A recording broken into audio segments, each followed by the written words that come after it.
el Señor les bendiga grandemente, mis queridos hermanos. Ya damos comienzo a nuestro programa Real Doctrina Apostólica. Muy contento, hermano, de poder llegar a estos estudios, estos hermosos estudios de Radio Fe 1460 AM. Que les saluda entonces su hermano en Cristo, el hermano Richard Riquelme González. Muy contento, hermano, porque el día de ayer pudimos estar predicando con harto frío, hermano. Estuvimos predicando ahí la palabra al costado de una iglesia católica, ahí en Puente Alto, en una placita, hermano. Estuvimos compartiendo la palabra del Señor, evangelizando. Y harto joven allí, skater, esta gente de las tribus urbanas. Así que estuvimos compartiendo la palabra del Señor. Y fue tremendo, hermano, el ver a un caballero que estaba botado en la calle, hermano. Estaba botado en la calle y se me acercó y me dijo, ¿puedo leer la Biblia? ¿Puedo leer la palabra de Dios? Y yo le dije, sí. Y andaba totalmente andrajoso. Yo traté de darle un tiempo, de escucharlo. Y de repente el varón, hermano, me dijo que quiero leer de la armadura de Dios. Imagínate, estaba totalmente destruido, hecho pedazo. Y yo le presté mi Biblia porque yo quería ver qué es lo que quería hacer él, qué es lo que quería hacer él. Y resulta, hermano, que de repente él se pone a leer el texto y como que se pone a predicar. Y evidentemente que él había sido un predicador. Sabe que hablaba con un tono, hermano, con una determinación, pero estaba totalmente perdido, ya descarriado totalmente, botado en la calle. Y el lindo, hermano, en vez de buscar el arrepentimiento, en su enajenamiento quería predicar. Ya, así que dejé que leyera todo el capítulo, lo leyó y le dije, ahora pásenme la Biblia porque voy a predicar. Y quería seguir hablando y le dije, no, yo ya lo atendí. Así que ahora déjeme que voy a orar porque voy a predicar.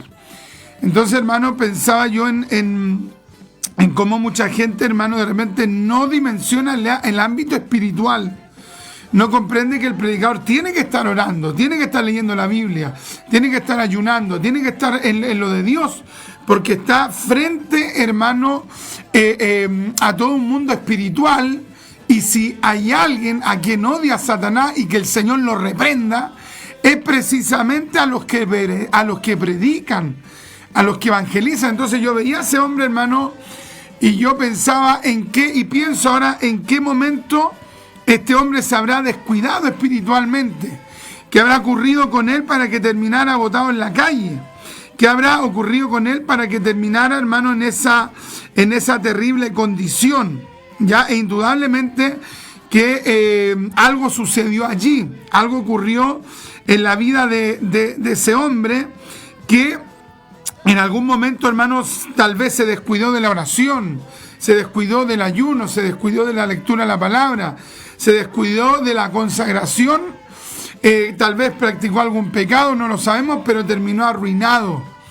Y fue bien triste el ver aquello, pero yo creo que el Señor también permitió que uno viera eso para que se aperciba, no descuidar la oración.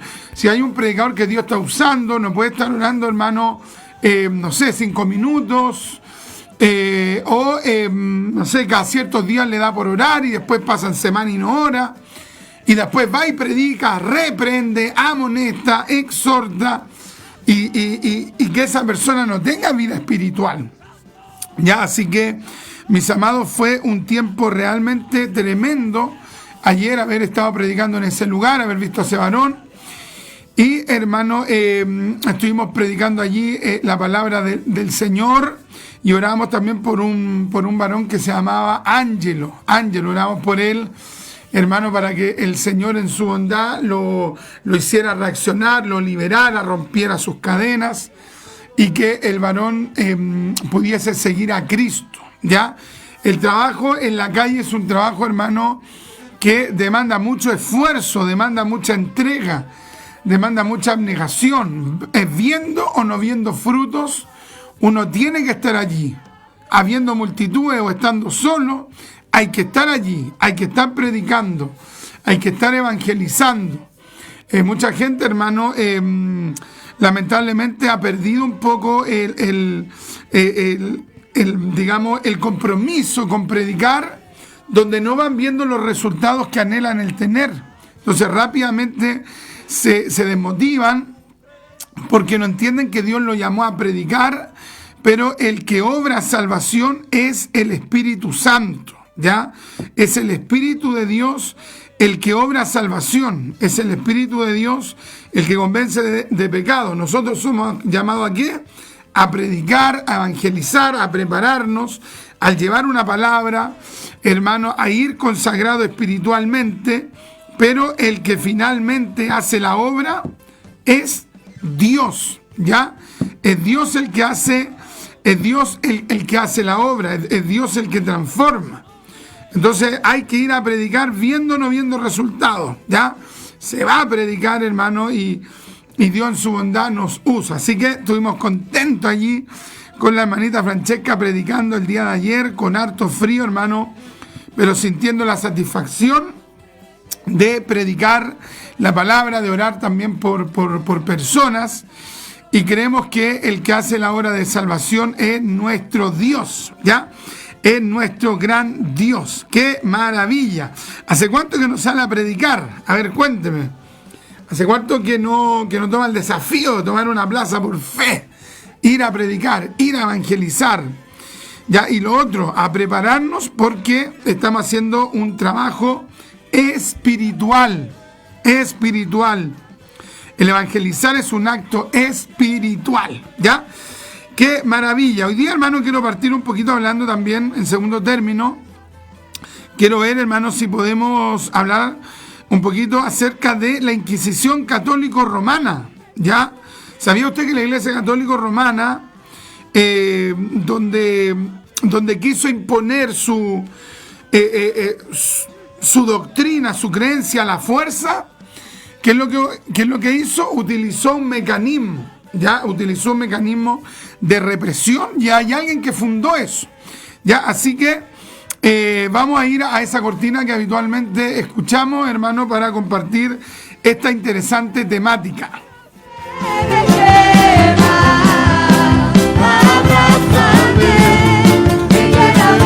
Usted escucha a esta hora su programa radial, Doctrina Apostólica. Así que la fe es por el oír, y el oír por la palabra de Dios. Dispongamos nuestro corazón para escuchar la exhortación de la gloriosa, sublime y excelsa palabra de Dios. Medite, opine, practique y comparta lo que Dios le entregó por medio de esta enseñanza.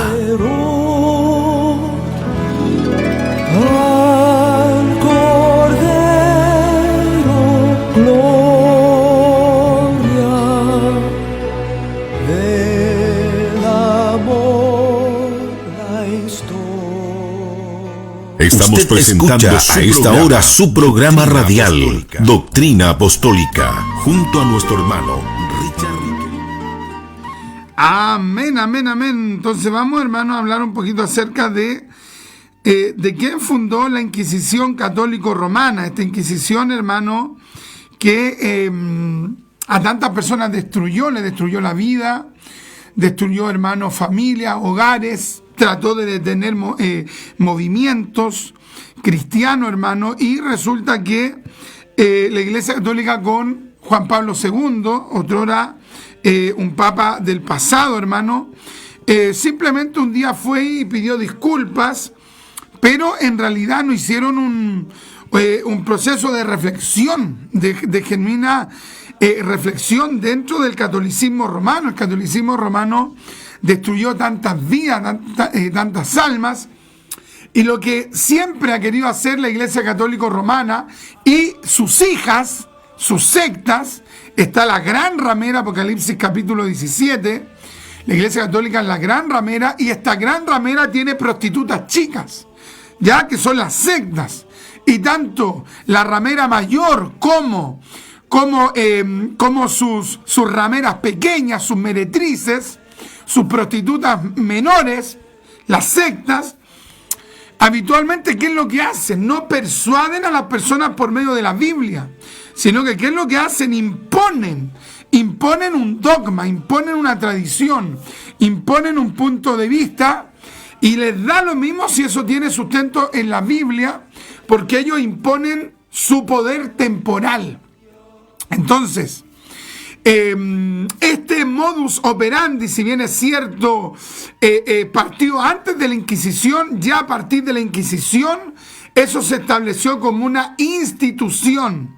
El catolicismo romano, al ver que en diferentes partes de Europa, especialmente Italia y Francia, especialmente Italia y Francia, al ver que en Italia y Francia vino un resurgir, vino un sentir del espíritu, estamos hablando por ahí por el siglo XIII, vino un sentir del espíritu de comenzar a leer la Biblia, de comenzar a leer la palabra de Dios. Hubo gente culta, hubieron empresarios, gente rica que quiso leer la Biblia directamente, y al comenzar ellos a leer la Biblia directamente, comenzó a caérsele el velo. Comenzó a caer el velo de la religión, comenzó a caer el velo del sectarismo, comenzó a caer el velo, hermanos, de la falsa enseñanza que establecía la Iglesia Católica, y ellos, hermanos, comenzaron a enseñarle a otros. Comenzaron a hablarle a otros. Mira, esta enseñanza tiene el catolicismo, pero mira lo que dice la Biblia. Entonces, el catolicismo romano, al ver ese despertar, ese avivamiento que estaba ocurriendo en aquellas personas que tenían acceso a la Biblia, directamente a la Biblia, la Iglesia Católica levanta, erige una institución, hermano, tan demoníaca, tan satánica, tan perversa como fue la Inquisición, hermano, católico romana, que tuvo sus puntos más álgidos, aunque parte ahí en el siglo XIII. Después en el siglo XIV se incrementó, siglo XV, siglo XVI, hermano, en esos siglos, hermano, la Inquisición comenzó a perseguir a los que ellos declaraban herejes. Herejes. Entonces, al ver el catolicismo, que había un grupo de personas que se le estaba escapando, que se le estaba fugando, que se le estaba saliendo de la institución católico romana, que estaban cuestionando sus herejías, sus mentiras, sus engaños, sus dogmas, sus tradiciones, sus falsas enseñanzas. Al ver ellos que estaba ocurriendo esto, ellos levantan esta institución perversa. ¿Por qué hicieron eso? Porque ya que no podían persuadir a las personas por medio de la Biblia, ya que no tenían argumentos para sacarlos del error por medio de la palabra de Dios, ¿qué es lo que hicieron estos tipos, hermanos? Levantaron esta institución tan perversa como fue la Inquisición católico romana. ¿Y quién fue, hermano, la persona que fundó como institución? Porque ya desde antes la Iglesia Católica perseguía a los disidentes, a los que discrepaban de sus posturas, aunque ya desde antes persiguieron a las personas que tenían posturas discrepantes con la teología oficial de ellos. A partir, hermano, de comienzos del siglo XIII, se establece una institución llamada Inquisición. Y la Inquisición básicamente tenía el objetivo de inquirir, de investigar, de ir investigando si las personas creían todo el sistema católico romano, incluso aquellas doctrinas que no tenían ningún fundamento bíblico. Es tremendo, hermano. Oye, esto se va repitiendo en la historia, ¿ya? Porque, por ejemplo, si alguien está abocado a proteger la doctrina bíblica, a proteger la palabra de Dios, gloria a Dios por ello. El problema es que la Iglesia Católica no solo se dedicó a enseñarles a explicarles, a supervisar al pueblo católico, a la gente católica, de que creyeran las doctrinas bíblicas, sino que en realidad esto lo ampliaron y básicamente pusieron el ojo allí en fiscalizar que los católicos cumplieran los dogmas. ¿Qué son los dogmas?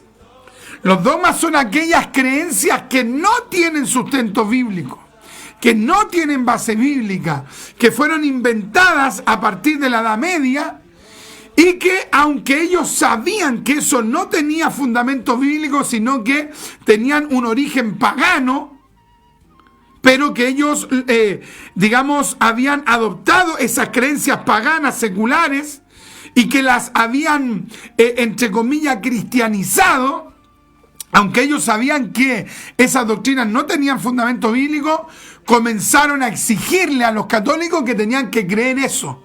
Y los católicos que no se alineaban a los dogmas, a las tradiciones, a las supersticiones, a los mandamientos de hombres que ellos habían inventado a través de siglos, por ejemplo el culto a María, si ellos veían que algunos católicos no se sujetaban a los dogmas, ellos simplemente los comenzaron a perseguir. Y andaban investigando, andaban indagando, colocaban personas infiltradas, colocaban personas dentro de círculos influyentes para que le fuesen, es decir, colocaban espías para que le fuesen informando si la gente cumplía o no los dogmas o las tradiciones de ellos. ¡Qué tremendo, hermano! Entonces, ya que ellos no podían demostrar por las escrituras sus tradiciones, sus dogmas, sus mandamientos de hombres, ellos, hermano, ya que no podían imponerse a través de un debate, a través de persuadir por la palabra, a través de una sana apología, ¿qué es lo que hicieron ellos? Comenzaron a imponer su postura. Nada de debate, nada de diálogo, nada de conversación, nada de reflexionar a través de la Biblia o a partir de la Biblia. No, se imponía. Y esto se cree, ¿por qué? Porque yo lo digo. Qué tremendo, hermano. ¿Quién fue el fundador de la Inquisición, de la institución fiscalizadora de doctrina y de tradiciones, sobre todo, que se le denominó la Inquisición católico-romana? ¿Quién fue el fundador de aquella Inquisición llamada, o institución llamada Inquisición católico-romana? ¿Quién fue el fundador? Gregorio IX. Anótelo usted por allí.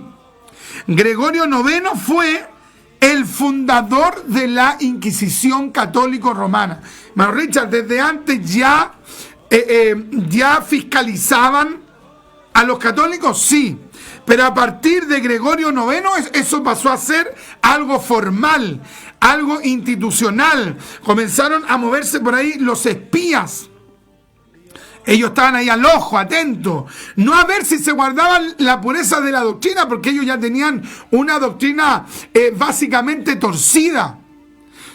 ¿Me entienden? O sea, no solamente colocaron el ojo en las doctrinas, sino que en las tradiciones, y de hecho, de manera especial, utilizaron a estos inquisidores, es decir, a estos fiscalizadores, para ver si las personas cumplían las tradiciones católicas y si se doblegaban a los dogmas humanos.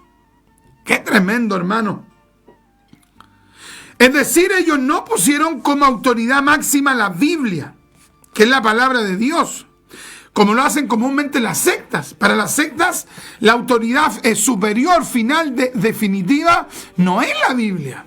Es el hombre, es el fundador, es el sectario, es el que los preside. Para ellos, la autoridad superior es lo que piensa esa persona.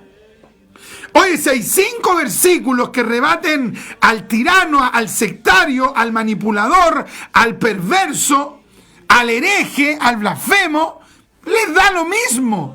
Porque para ellos la autoridad superior es la opinión de esa persona. Para el católico, la opinión superior es la del Papa de Roma. Qué tremendo, hermano. Y este hombre, Gregorio IX, sabiendo que tenía ese poder institucional, funda esta institución católico-romana llamada Inquisición. ¿Para qué? Para reprimir. Vuelvo a repetir, ¿qué era la Inquisición? Era una institución fiscalizadora. ¿Qué es lo que querían fiscalizar? Lo que se creía. ¿Y qué querían? Básicamente imponer las tradiciones y las nuevas doctrinas que ellos tenían, que no tenían fundamento bíblico. ¡Qué tremendo, hermano! Imagínese usted a la turbación que llega el ser humano de querer imponerle a los demás la opinión de ellos, no la doctrina bíblica. Nosotros tenemos que cuidarnos. Tenemos que siempre cuidarnos de que nosotros queramos establecer la doctrina bíblica, no mi postura, no mi opinión, no mi tradición, no, la doctrina bíblica. ¡Qué tremendo, hermano! Entonces, ¿quién fue el fundador de la Inquisición católico-romana que puso el énfasis en tratar de salvaguardar la práctica de las falsas doctrinas de ellos y sus tradiciones? ¿Quién fue? Gregorio IX. Gregorio IX fue elegido papa el 19 de marzo de 1227. Ahí estaba este hombre que estaba ascendiendo al trono. ¿Quién fue este hombre? Fue un hijo del conde Segni, ¿ya? O sea, si alguien llegaba a ser papa casi de manera mayoritaria, si usted lee los anales de la historia católico-romana, la gran mayoría, hay excepciones, pero la gran mayoría de las personas que llegaron a ser papa en la Iglesia Católica fueron personas que pertenecían a la aristocracia europea, italiana, romana o, hermano, francesa o española. ¡Qué tremendo, hermano! ¿Qué quiere decir, hermano Richard?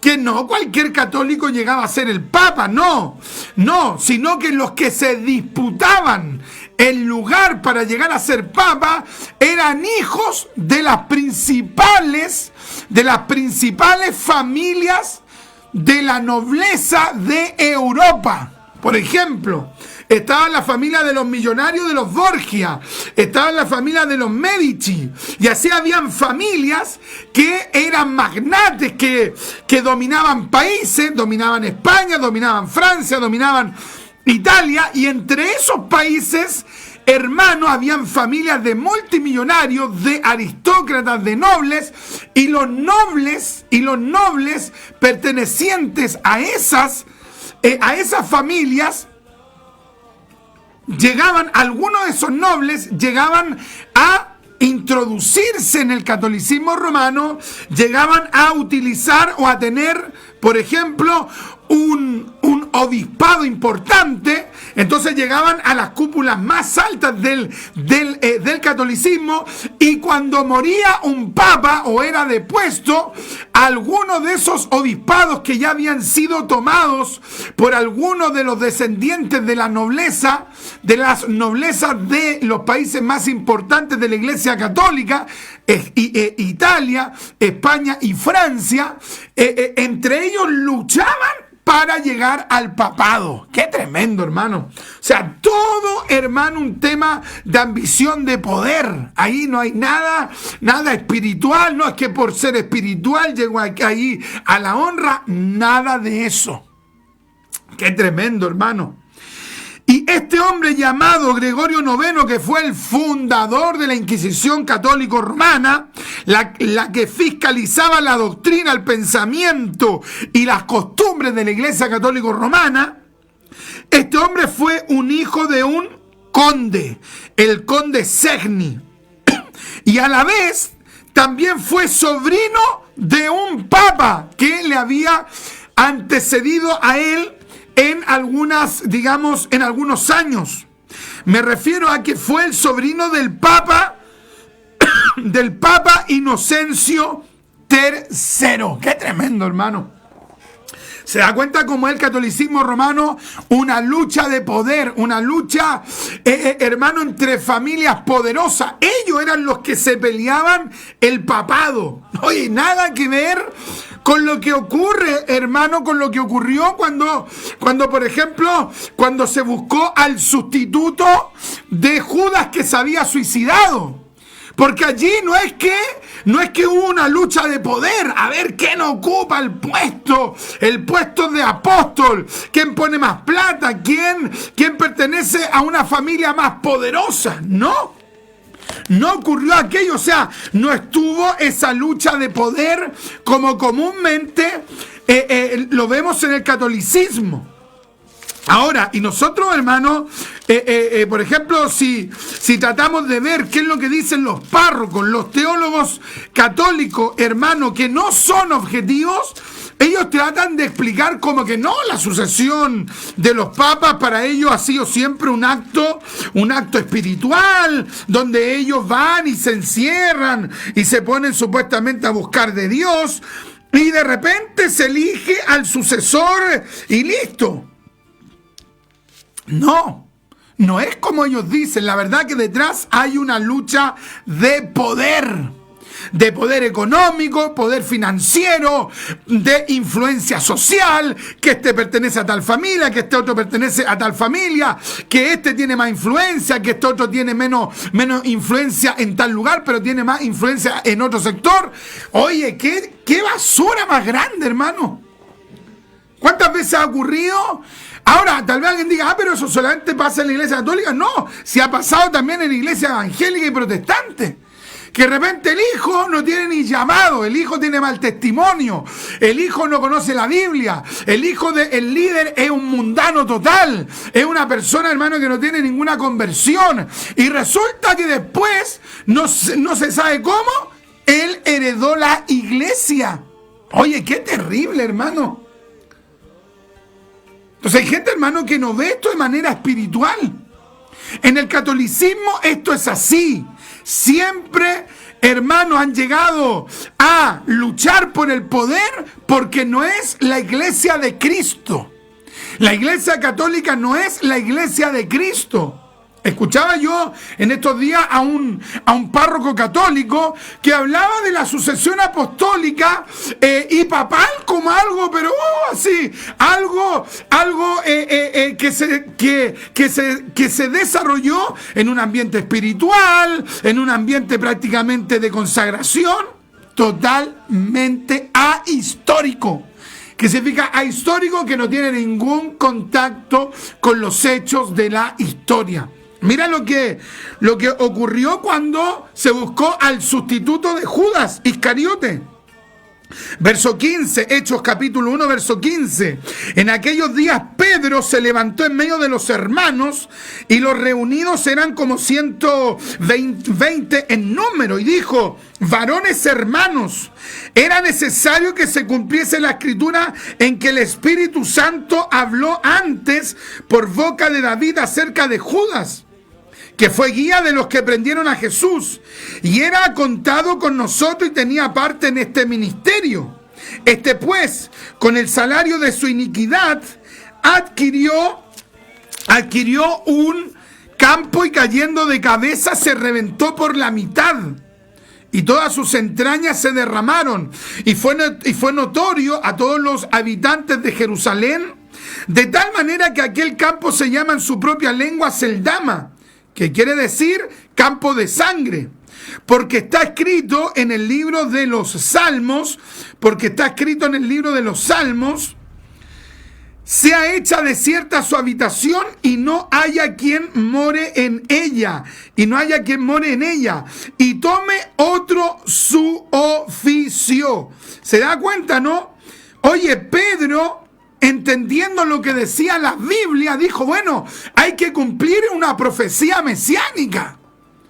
En ningún momento Pedro dijo, hay una vacante, ya, vamos a ver quién cumple los requisitos terrenales propios para este cargo. Como por ejemplo, ¿de qué familia es usted? ¿Usted de qué nobleza es? ¿Usted con cuánta influencia va a aportar para la Iglesia Católica? ¿Usted cuán cercano es al rey de Francia, de España o de Italia? No hay nada que tenga que ver con requisitos terrenales, con poder temporal. ¡Qué tremendo, hermano! ¿Sabe por qué? Porque el cristianismo bíblico no pretende el ver un currículum vitae terrenal que la persona tenga para darle un poder mayor en la tierra a la iglesia. No, eso no tiene nada que ver con la iglesia. Pedro nos dijo, mira, ¿sabéis que hay unos sacerdotes por allí que son influyentes, se convirtieron a Cristo? Hay unos fariseos influyentes por allí que se convirtieron a Cristo. ¿Por qué no los proponemos como los sustitutos de Judas? Porque así podemos tener una llegada en Jerusalén, una llegada con los judíos de la diáspora. No hay nada de eso, nada de ambición de poder temporal. ¡Qué tremendo, hermano! Aquí había algo espiritual. ¿Cómo llega Gregorio IX? ¿Cómo llegaron otros papas a ocupar la posición de papa? No porque fueron hombres que cumplieron requisitos espirituales, no porque cumplieran con los requisitos dados a los obispos por parte del apóstol Pablo. No, simplemente allí se consideró la influencia terrenal que estos hombres tenían, el poder terrenal que tenían, el dinero que tenían, hijos de quienes eran, la influencia que tenían, la cultura que tenían, el carácter dominante que tenían. Eso corría para ellos. En cambio, Pedro dice que hay una profecía mesiánica. Oye, ¿te das cuenta cuán diferente es la Iglesia Católica Romana, que es una secta, que es la madre de las rameras, y la Iglesia de Cristo? Verso 21, Hechos capítulo 1. Es necesario pues que de estos hombres que han estado junto con nosotros todo el tiempo, es decir, eran personas entregadas a Cristo, siempre estuvieron dedicados al ministerio. Todo el tiempo que el Señor Jesús entraba y salía entre nosotros, comenzando desde el bautismo de Juan hasta el día en que de entre nosotros fue recibido arriba. Uno se ha hecho testigo con nosotros de su resurrección. ¿Ves? Ahí están los requisitos. Y señalaron a dos. Y mira cómo dice, y señalaron. Oye, yo escuchaba a este párroco católico, hermano, que era un teólogo, un doctor en teología. Mira, doctor en teología y totalmente deshonesto.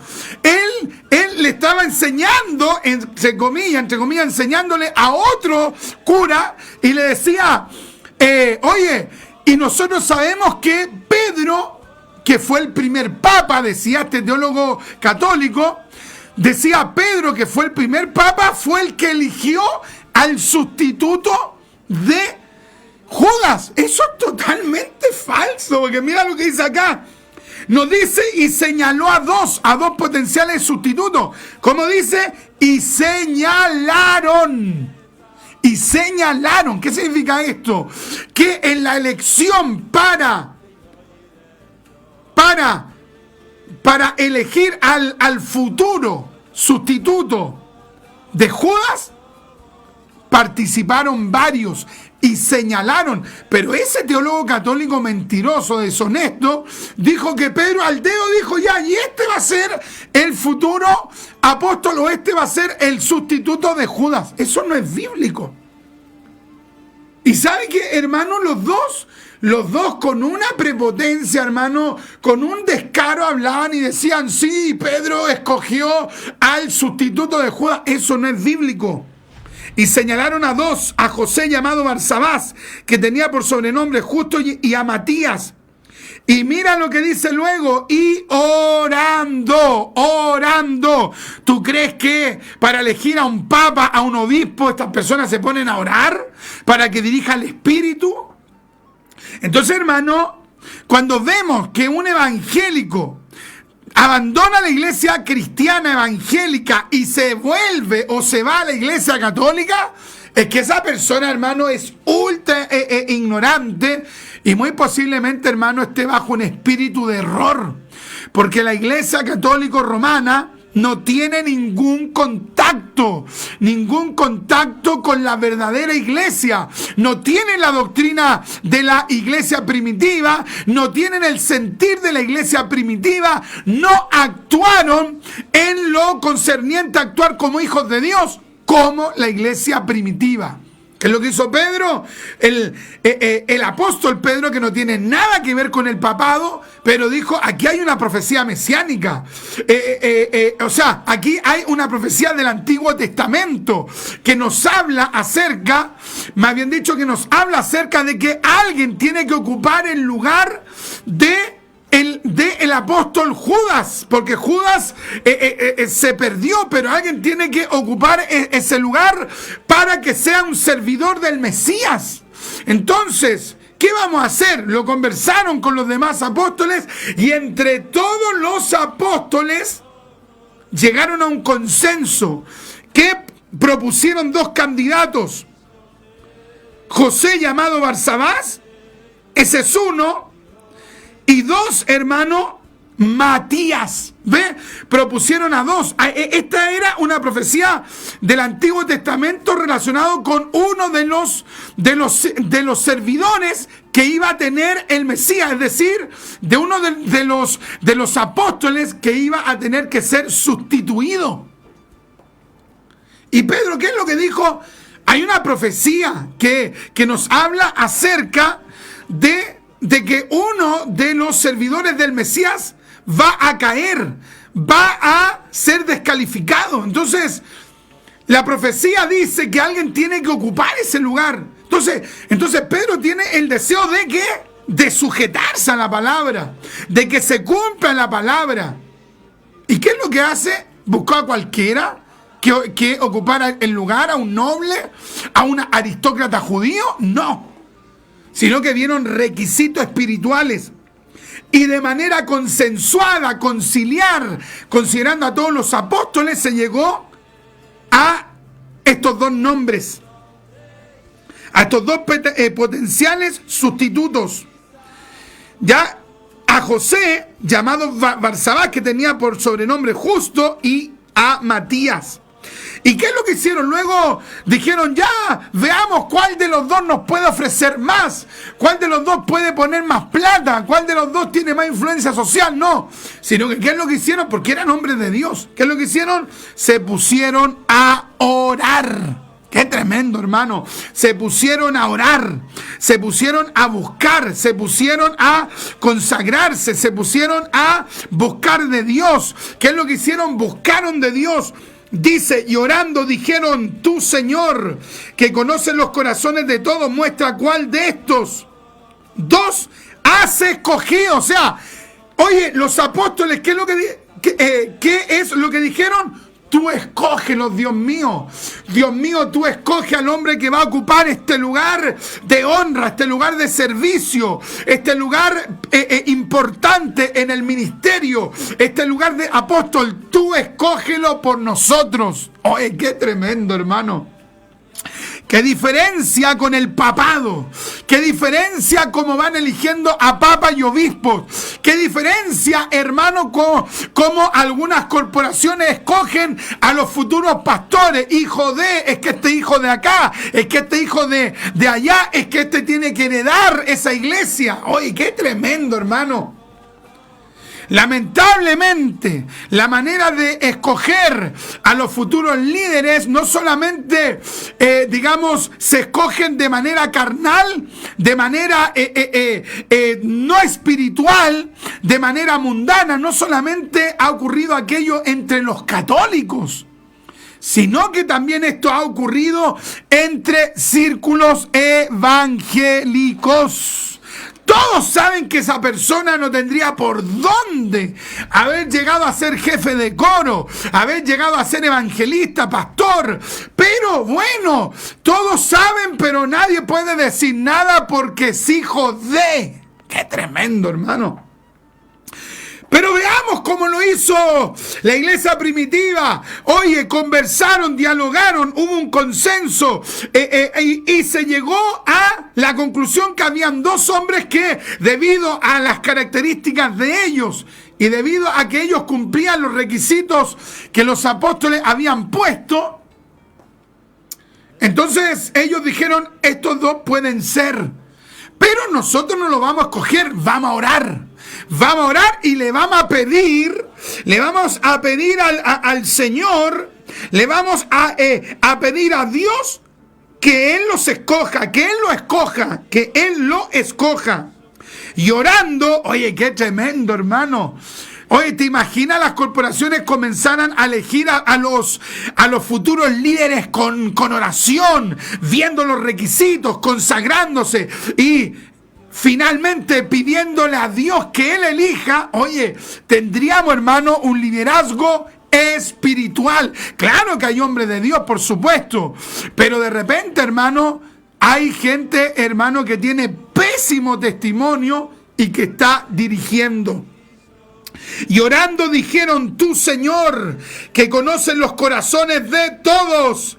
¿Qué es lo que están diciendo aquí, hermanos, los apóstoles? Mira, y dice, dijeron. O sea, fue una oración en una unidad. Comenzaron a orar en una perfecta unidad. ¿Qué es lo que dijeron?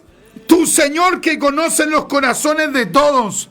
¿Sabes por qué Pedro y los demás apóstoles estaban diciendo eso? Porque ellos sabían que finalmente el que conocía privadamente a una persona era Dios. ¡Qué tremendo, hermano! El único que conoce al final la persona, sus pensamientos, sus sentimientos, la voluntad, es Dios. Dios sabe quién es esa persona en la intimidad. Dios sabe si esa persona le ama de verdad o no. Entonces, los apóstoles llegan, hermano, a la conclusión de que lo mejor es que Dios decida. ¡Qué tremendo, hermano! Muestra cuál de estos dos has escogido para que tome la parte de este ministerio y apostolado de que cayó Judas por transgresión, para irse a su propio lugar. Y le echaron suerte, y la suerte cayó sobre Matías, y fue contado con los 11 apóstoles. ¿Te das cuenta? Y estos teólogos y curas católicos decían que Pedro a dedo había escogido al sustituto de Judas. ¡Qué tremenda falacia! En el caso, hermano, de Gregorio IX, por intrigas, por lobby, por mecanismos humanos, por movidas, por influencia, más bien dicho, Gregorio IX llegó al papado. ¿Por qué? Porque era un hijo de un conde. ¿Por qué? Porque era el sobrino del Papa Inocencio III. Y así las cosas, hermano, en ese contexto, Gregorio es elegido Papa de Roma, sucediendo al Papa Honorio III. Fue este el que estableció la Inquisición católico romana. Amados, cuando llegan hombres carnales al poder, sin lugar a dudas no van a tomar decisiones espirituales.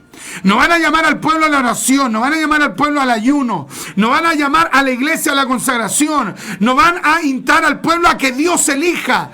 Oye, ¿tú crees que Gregorio iba a estar diciéndole a Dios, tú elige, tú dirige mi papado? Jamás.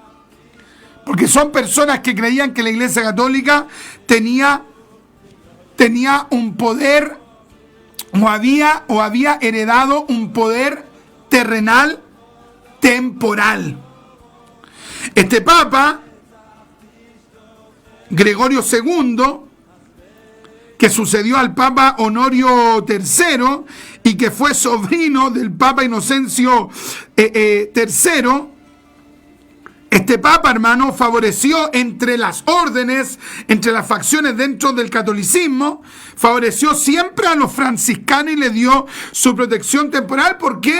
Porque indudablemente que allí había una relación, hermano, de intereses personales, intereses creados. El papa Gregorio IX, el papa Gregorio IX trató de imponerse sobre el emperador Federico II. Y cuando vio que el emperador Federico II no cedía a sus pretensiones, lo excomulgó en repetidas ocasiones. Mira, imagínate. Oye, midió fuerza, midió poder con el emperador Federico II y donde Federico II no se le sujetó, lo terminó excomulgando. Al final, mis amados, Gregorio IX, ¿qué es lo que hizo? Finalmente, hermano, fue tratando de doblegar a todos los que no se le sujetaban a su poder temporal. ¿Se da cuenta? O sea, nunca una actitud espiritual. No, a él no le importaba sujetarse a la Biblia. Qué triste ese tipo de líderes. Ahora, ¿cuál es el líder de Dios? El que quiere someterse a la Biblia, el que quiere someterse a la palabra de Dios, el que quiere sujetarse a la escritura, el que quiere vivir para Dios. Ese es el siervo de Dios. ¿Cuál es el siervo de Dios?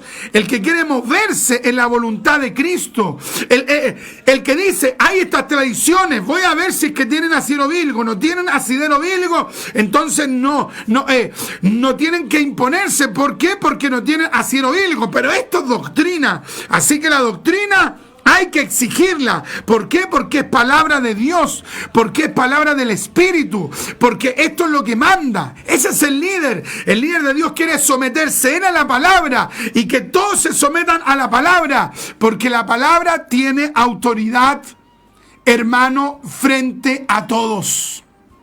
Ya estoy terminando, mis amados.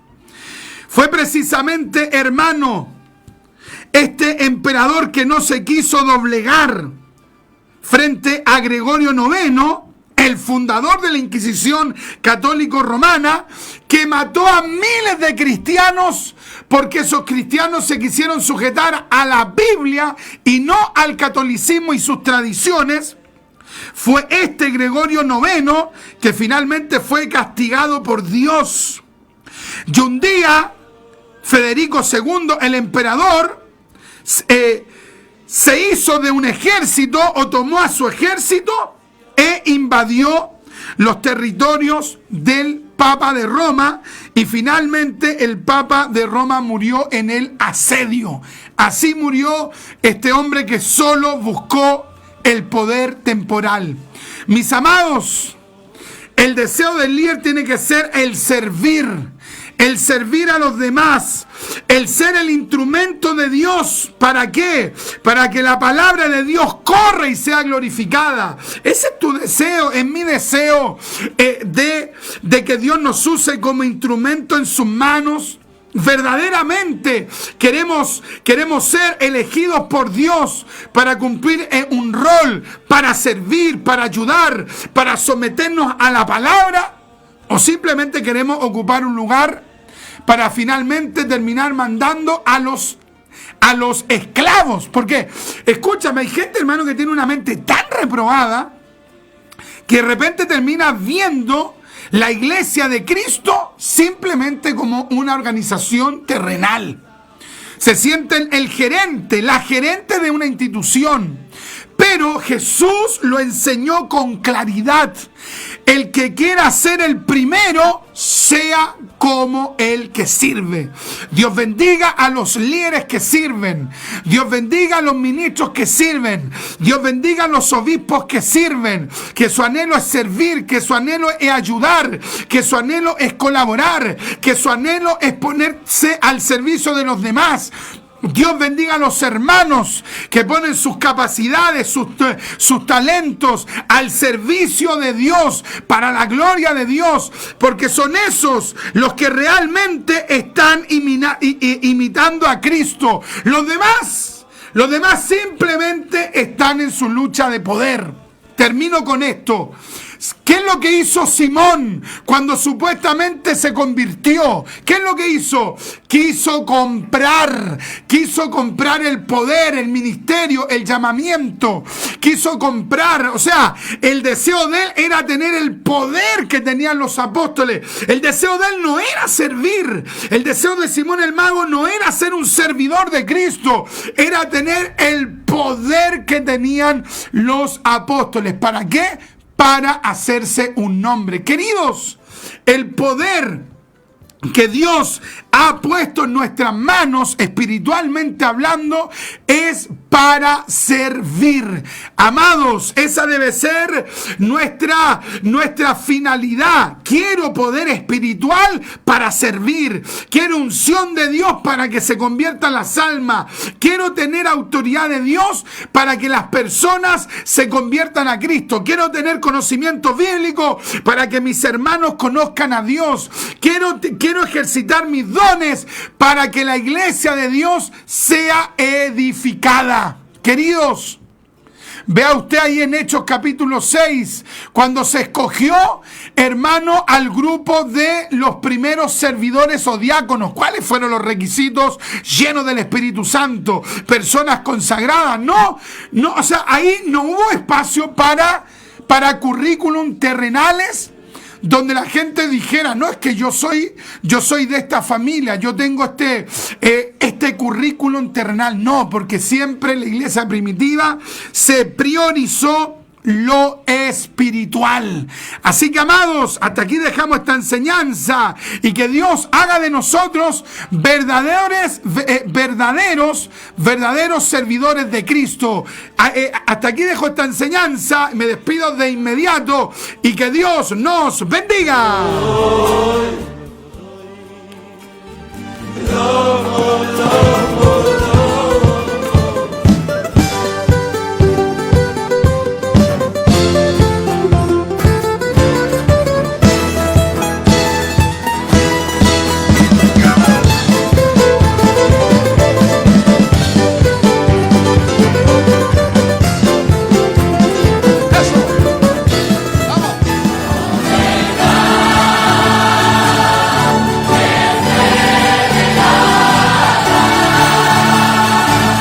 La Congregación Evangélica Pentecostal El Señor Viene y su hermano en Cristo, Richard Riquelme González, ha presentado su programa radial Doctrina Apostólica, esperando que este espacio haya sido de la